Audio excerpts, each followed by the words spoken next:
com. All right now, President Trump is en route to Georgia to promote his Trump Accounts program. The program gives kids born between 2025 and 2028 a $1,000 Treasury-funded investment account with families able to contribute more. Let's bring in Mohamed El-Erian, Chairman of Gramercy Funds Management and Chief Economic Advisor at Allianz. Mohamed, always a pleasure to have you on the program. Thank you very much for joining us. Do you see anything about this that couldn't work? I mean, do you think this is a good idea? Will it work? Oh, this is a win-win across the board.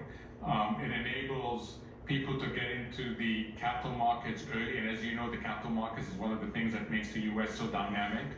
It's that tax-deferred compounding, which means it can grow, and it increases financial literacy. So this is a win across the board. It kind of makes me wonder why we didn't think of this sooner. Yeah, you know, there have been lots of discussions about this in the financial world, but no leader has taken it on. And I think it's important, especially as it brings in the lower income people into it early on. And that's a really important thing, because the one risk of the capital markets in the US is that not enough people benefit from what they produce. All right, so the numbers have been crunched by the Council of Economic Advisors, and these kind of blew me away. This is the Trump account estimates for return on investment over time, for children born in 2026. If maximum contributions are made by age 18, no matter what, that balloons to $303,000. Okay, by age 28 with maximum contribution, you're at over $1 million, Mohamed. If no contributions are made at all, it just sits there. By age 18, you almost have $6,000 sitting there. By age 28, there's over $18,000 in the account. So to your point, it appears to be a win-win. Oh, totally. And this is the power of tax-deferred compounding, meaning that every year it increases even more because the base gets bigger. The other really good thing about this is that they've mandated for now that they be invested in low-fee products, which means that the investor doesn't give up a big part of their returns in fees, and that also helps. So you have maximum benefits and minimum costs, and the two together give the numbers that you have just shown. Okay, Mohamed, while you're here, I wanted to run this by you, and as we look live there at Marietta, Georgia, where they do anticipate the arrival of President Trump there soon. There are new numbers out on the labor force where it appears that the number of Americans, while the jobs market reports continue to be good, those who are actually in a job, looking for a job, the number of Americans outside of the labor force, no longer looking, unemployed. I mean, you're looking at 103 million Americans in 2020. It's now risen to almost 106 million in 2026. This is a new record high. Again, this is the number of Americans who are classified as not in the labor force, NILF. That has reached a record. It's now surpassed the number that we saw during COVID times. What do you take away from this, Mohamed, and what is this telling you?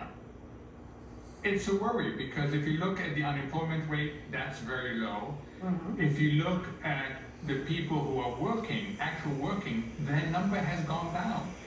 The opposite of that number is that there used to be 163.3 million people working a year ago. Now we're down to 162.7.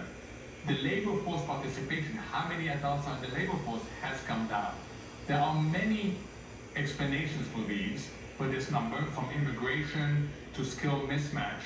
But it tells you one thing that you and I have talked about.